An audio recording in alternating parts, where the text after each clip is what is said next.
pues... Fundamental que sigáis, intentéis respetar esta digitación, porque esta digitación va a hacer que no os tengáis que mover, que no os descuadre la mano. Si yo voy con el dedo 1, 2, para buscar la siguiente nota voy a tener que moverme. Si voy con el 2, 3, ya me queda el 1 en su sitio, el 4 en su sitio y el 1 en su sitio. Entonces...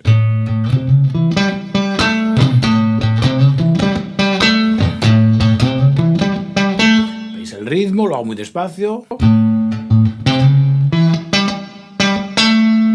No tengáis miedo a que tenga un sonido un poco sucio, porque forma parte del atractivo de esto, ¿de acuerdo? Y al acabar, hacemos una nota muteada, un golpe, podemos llamarlo una ghost note, un golpe fantasma.